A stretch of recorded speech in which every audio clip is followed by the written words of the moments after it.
मध्य प्रदेश में सत्ता के अंदर बैठे नेताओं के अंदरूनी गुस्से ने भारतीय जनता पार्टी की नींद उड़ा दी है। इस वजह से कि वर्तमान में देश के हालात बद से बदतर हैं। पैसे देने के बावजूद, टैक्स भरने के बावजूद लोगों को अपनी दैनिक उपयोगी सामग्री उपलब्ध नहीं हो पा रही है, जिसमें सबसे बड़ा डीजल, पेट्रोल, एलपीजी, सीएनजी जो मेन ईंधन की यह प्रमुख जरूरतें हैं। सरकार दावा करती है कि किसी तरीके से कोई कमी नहीं है, दूसरी तरफ सिस्टम में बैठे बड़े नेता ही इसे बचाने की अपील कर रहे हैं। जबकि खैरात में जनता नहीं मांग रही है, जनता बाकायदा उसका पैसा पे करती है, सरकार का भी खजाना भरता है, टैक्स पे किया जाता है, 1 रुपए भी उसमें राहत जनता को नहीं मिलती है। इसके बावजूद भी सरकार ये कहने पर उतारू है कि कम खर्च करो, राहत बचाओ ताकि बचा रहे। आखिर क्यों? अब सवाल ये खड़ा होता है कि दैनिक उपयोगी सामग्री में सरकार और कौन कौन सी चीज़ों में आने वाले वक्त पर पाबंदी लगाएगी। आपके जेब में पैसे तो होंगे, लेकिन आपको वो जरूरी उपयोगी सामग्री नहीं मिल पाएगी। इसी को लेकर अब मध्य प्रदेश में सत्ता दल के अंदर नेताओं के अंदर गुस्सा भड़क रहा है, भड़क कर अब निकल भी रहा है। बीते कल मध्य प्रदेश की एक नेत्री ने इसको लेकर तगड़ा सवाल उठाया है। उन्होंने कहा कि अब देश में डीजल, पेट्रोल या फिर ऐसी ईंधन सामग्री ईएमआई पर उपलब्ध कराया जाएगा, क्योंकि सरकार के पास है नहीं, और है भी तो निरंतर उनके रेट बढ़ रहे हैं। सिस्टम में बैठे मेन जिम्मेदार लोग उसे बचाने की अपील कर रहे हैं, लेकिन जनता को तब भी पैसे भुगतान करने के बाद भी भरपूर मात्रा में उपलब्ध नहीं हो पा रही है। एक नेत्री ने कहा है कि मध्य प्रदेश हो या फिर देश, ईएमआई यानी किस्त में अब आपको डीजल, पेट्रोल उपलब्ध होगा। और जब यह सवाल खड़ा हुआ तो चारों तरफ से भारतीय जनता पार्टी की खिंचाई हो गई, क्योंकि सत्ता दल के अंदर बैठा नेत्री अगर कोई ऐसा सवाल खड़ा कर दे, इसके बाद हमें लगता है कि बीजेपी की तरफ से उन्हें तगड़ा झटका भी दिया गया है, क्योंकि उनका दूसरा पोस्ट भी आया है और फिर अपने पहले वाले पोस्ट में तोड़ा और मरोड़ा है, जैसे वो बीजेपी का विरोध नहीं करना चाहती हैं या फिर बीजेपी के इस तगड़े मुहिम को लेकर वो बीजेपी के साथ हैं, मोदी जी के साथ हैं और मोदी जी की अपील में सहयोग करना चाहती हैं। दरअसल उनका नाम है स्तुति मिश्रा। ये हैं मध्य प्रदेश भारतीय जनता पार्टी के जो पूर्व में रहे प्रदेश अध्यक्ष विष्णु दत्त शर्मा, खजुराहो से सांसद, उनकी पत्नी हैं। इन्होंने अपने फेसबुक साइट पर एक पोस्ट डाला था बीते कल। इन्होंने लिखा, हम उस समय में हैं कि वो दिन दूर नहीं कि bank home loan, car loan, business loan के साथ पेट्रोल और डीजल लोन भी उपलब्ध कराएगा 10% ईएमआई के साथ। ये दौर बड़ा खराब है इतिहास का, लड़ाई किसी की, युद्ध किसी का, नुकसान आम जनता का। इन्होंने एकदम साफ शब्द जनता के लिए लिखा है और निश्चित तौर पर यह पीड़ा जनता की है। जनता की पीड़ा है कि युद्ध कोई और कर रहा है, लड़ाई किसी और देशों में है, लेकिन भुगत कौन रहा है? देश की जनता, भारत की जनता, मध्य प्रदेश की जनता। आखिर ऐसा क्यों है? क्या खैरात में डीजल, पेट्रोल देश या प्रदेश में बांटा जा रहा है कि अपील की जाती है कि थोड़ा थोड़ा खर्च करना क्योंकि उपलब्धता कम है? ये जनता 1-1 रुपए पेट्रोल, डीजल की कीमत अदा करती है। सिर्फ कीमत ही नहीं, सरकार का टैक्स भी उसमें ऐड होता है।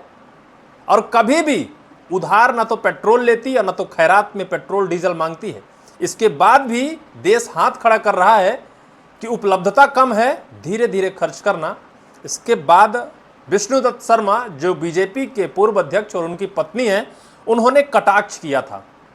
कटाक्ष उन्होंने जनता के पक्ष में किया था कि अभी तक car loan, home loan, business loan मिला करता था बैंक से, लेकिन अब बैंक के लिए एक और स्टेप जुड़ गया है और वो होगा डीजल, पेट्रोल का लोन 10% ईएमआई के साथ जनता को उपलब्ध होगा।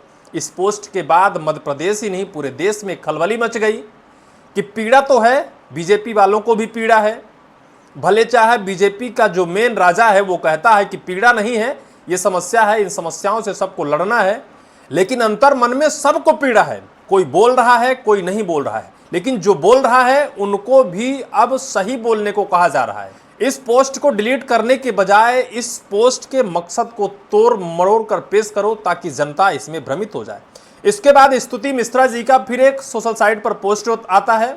उसी फेसबुक साइट पर ये पोस्ट लिखती हैं अंतर्राष्ट्रीय स्तर पर हो रहे युद्ध के चलते तेल आपूर्ति में कमी और सभी तेल पदार्थों के दाम बढ़ने के कारण हम सब हैं।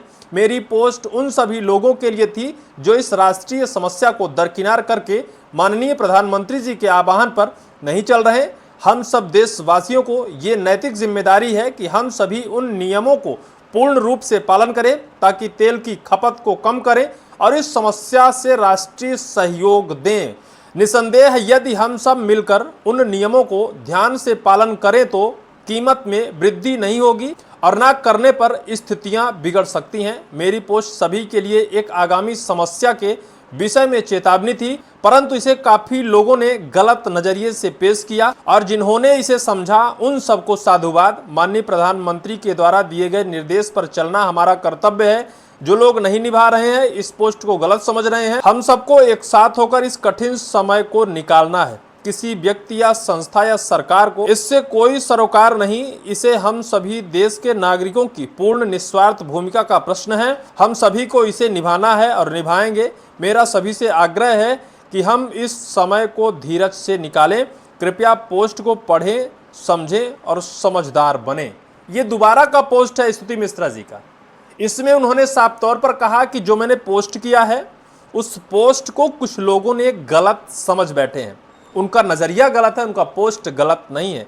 जबकि पोस्ट में साफ तौर पर लिखा है ये दौर बड़ा खराब है इतिहास का, लड़ाई किसी की, युद्ध किसी का, नुकसान आम जनता का। साफ शब्दों में उन्होंने लिखा है कि नुकसान आम जनता का है। ये बात उन्होंने जरूर नहीं लिखी है कि प्रधानमंत्री जी की इसमें गलती है या फिर देश के बीजेपी की गलती है या फिर सिस्टम में कहीं गड़बड़ी है। इस चीज का उन्होंने जिक्र नहीं किया है, लेकिन इशारा इसी तरफ उन्होंने किया है। लेकिन इसके बाद हो सकता है कि बीडी शर्मा जी, जो विष्णुदत्त शर्मा है पूर्व बीजेपी के अध्यक्ष, वो अपनी पत्नी को समझाए हो, बुझाए हो और बोले हो कि ऐसा पोस्ट सत्ता दल में होने के बाद हम नहीं कर सकते हैं। फिर उन्होंने उस पोस्ट को डिलीट करने के बजाय उसकी दिशा को बदलने का प्रयास किया। लेकिन समझ में तो आता है कहीं ना कहीं समस्याएं हैं। सिर्फ जनता में समस्या नहीं है, विपक्ष में समस्या नहीं है, सत्ता दल के अंदर बैठे नेताओं के दिल में भी गुस्सा है, दर्द है और समस्या है जिसे सब कोई झेल रहे हैं। इसी तौर पर यह बुरा वक्त है, इतिहास में पहली बार ऐसा हुआ है कि पैसा देने के बाद भी देश की सरकारें यह अपील कर रही हैं कि डीजल पेट्रोल कम खर्च करना है, जबकि खैरात में कोई नहीं ले रहा है, मुफ्त में कोई नहीं मांग रहा है, भंडारा नहीं बट रहा है कि थोड़ा थोड़ा खाना है, क्योंकि ये सबको पुजाना है। भैया मैं पैसा पे कर रहा हूँ और उस पैसे से डीजल पेट्रोल खरीद रहा हूँ जिसमें सरकार का भी टैक्स है। सवाल ये खड़ा होता है कि मध्य प्रदेश के इन नेत्री का आखिर अंदर से जो भड़ास है क्यों निकला था और इसके बाद तोड़ मरोड़ कर इस पोस्ट की दिशा बदलने का प्रयास आखिर क्यों किया गया। ये बड़ा सवाल है जिसको लेकर आप निश्चित तौर पर कमेंट बॉक्स पर कमेंट कर बताएंगे कि आखिर ऐसा क्यों हुआ है।